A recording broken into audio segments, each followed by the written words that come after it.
Are you hungry for the latest news and trends from the internet? Welcome to What's Cooking on the Internet, your one-stop shop for discovering the hottest digital delights. Hit that subscribe button and let's get cooking. Can delivery apps really put workers first? What do you think? Drop a comment.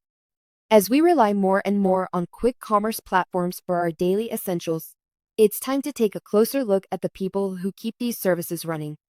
A guy from Delhi, vats, spent a week working as a Blinkit and Zepto rider to get a first-hand taste of what it's like. His experience raises some serious questions about how gig workers are treated and what these platforms are responsible for. Vats was curious about how these companies work, so he decided to try it out for himself. He wanted to see what makes Blinkit and Zepto tick and where they could improve. What he found was both fascinating and concerning. One thing that stood out was the way the two platforms support their riders. Blinkit had a more organized system, with a coach to help out and regular meetings to talk about earnings and tips.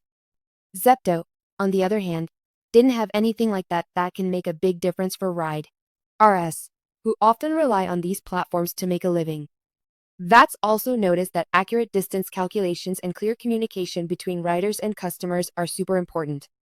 Blinkit was pretty good at this, while Zepto often got it wrong. That can lead to riders getting paid too little or working too much, which can take a toll on their well-being. Another difference between the two platforms was the dress code and uniform. Blinkit gave Vats a uniform right after his first delivery, while Zepto told him to wait 2 weeks. That might seem like a small thing, but it can affect how riders feel about themselves and their job. Vats' experience raises some big questions about how gig workers are treated and what these platforms are responsible for. While Blinkit seems to be doing a better job, there are still some serious concerns about working conditions and support for riders. As we keep relying on quick commerce platforms, we need to make sure we're prioritizing the people who make them work. In the end, Vats' experiment shows just how tough it can be for gig workers in the quick commerce industry. While Blinkit seems to be doing some things right, there's still a lot of work to be done to make sure these workers are treated fairly and with dignity.